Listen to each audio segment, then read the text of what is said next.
សេចក្តីប្រកាសព័ត៌មានលទ្ធផលនៃពិធីចុះហត្ថលេខាលើសេចក្តីថ្លែងការណ៍រួមដោយនាយករដ្ឋមន្ត្រីនៃព្រះរាជាណាចក្រកម្ពុជានិងនាយករដ្ឋមន្ត្រីនៃព្រះរាជាណាចក្រថៃថ្ងៃទី26ខែតុលាឆ្នាំ2025ទីក្រុងកូឡាឡាំពួរប្រទេសម៉ាឡេស៊ីនៅថ្ងៃទី26ខែតុលាឆ្នាំ2025តបតាមការអញ្ជើញរបស់ឯកឧត្តមដាតូសេរីអាន់វ៉ាអ៊ីប្រាហ៊ីមនាយករដ្ឋមន្ត្រីម៉ាឡេស៊ីនិងជាប្រធានអាស៊ានឆ្នាំ2025សម្ដេចមហាបវរធិបតីហ៊ុនម៉ាណែតនាយករដ្ឋមន្ត្រីនៃព្រះរាជាណាចក្រកម្ពុជារួមជាមួយនឹងឯកឧត្តមអានុទីនឆាំវីរៈគុលនាយករដ្ឋមន្ត្រីនៃព្រះរាជាណាចក្រថៃបានអញ្ជើញចូលរួមក្នុងពិធីចុះហត្ថលេខាលើសេចក្តីថ្លែងការណ៍រួមទីក្រុងកូឡាឡាំពួររវាងព្រះរាជាណាចក្រកម្ពុជានិងព្រះរាជាណាចក្រថៃនៅទីក្រុងកូឡាឡាំពួរប្រទេសម៉ាឡេស៊ី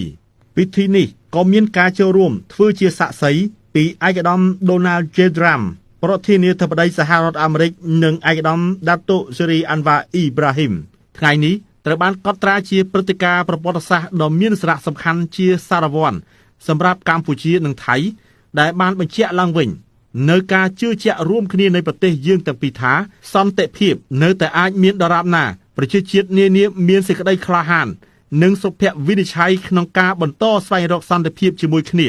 តាំងនាមប្រជាជនកម្ពុជាសម្ដេចធិបតីនាយករដ្ឋមន្ត្រីហ៊ុនម៉ាណែតបានថ្លែងអំណរគុណយ៉ាងជ្រាលជ្រៅបំផុតចំពោះឯកឧត្តមប្រធានាធិបតី Donald J. Trump ក្នុងភាពជាអ្នកដឹកនាំដ៏ម៉ឺងម៉ាត់និងការបដិញ្ញាចិត្តយ៉ាងខ្ជាប់ខ្ជួនក្នុងការគាំទ្រសន្តិភាពជានិរន្តរ៍រវាងកម្ពុជានិងថៃនិងចំពោះកិច្ចខិតខំប្រឹងប្រែងដោយមិនគិតពីការនឿយហត់ក្នុងការជួយធ្វើឲ្យសមិទ្ធផលនេះคล้ายជាការពិត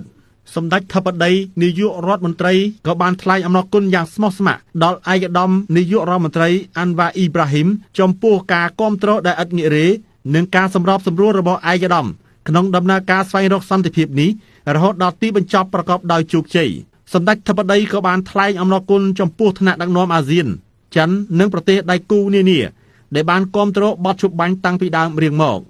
កម្ពុជាបញ្ជាក់ជាថ្មីនៅការបដិញ្ញាចិត្តយ៉ាងមុតមាំក្នុងការអនុវត្តយ៉ាងពេញលេញនិងដោយភាពស្មោះត្រង់នៅសេចក្តីថ្លែងការណ៍រួមនេះនិងបន្តកិច្ចសហប្រតិបត្តិការជិតស្និទ្ធជាមួយប្រទេសថៃនិងដៃគូទាំងអស់ដើម្បីធានាថាសន្តិភាពនេះនៅស្ថិតស្ថេរនិងនាំមកនូវផលប្រយោជន៍ជាក់ស្ដែងដល់ប្រជាជននៃប្រទេសយើងទាំងពីរសម្ដេចធិបតីនាយករដ្ឋមន្ត្រីក៏បានអំពាវនាវឲ្យមានការបន្តគាំទ្រនិងការរួមចំណែករបស់សហគមន៍អន្តរជាតិនិងដៃគូនានាដើម្បីធានាសម្រេចបានជាផ្លែផ្កានៃសេចក្តីថ្លែងការណ៍រួមនេះឆ្លៀតក្នុងឱកាសនេះសម្ដេចធិបតីនាយករដ្ឋមន្ត្រីសង្ឃឹមយ៉ាងមុតមាំចំពោះការដោះលែងទាហានកម្ពុជាទាំង18នាក់ជាបន្ទាន់ក្រោមហេតុផលមនុស្សធម៌និងស្របតាមការឯកភាពគ្នាក្នុងសេចក្តីថ្លែងការណ៍រួមនេះជាចុងក្រោយដោយទទួលស្គាល់ការលះបង់ដ៏ធំធេង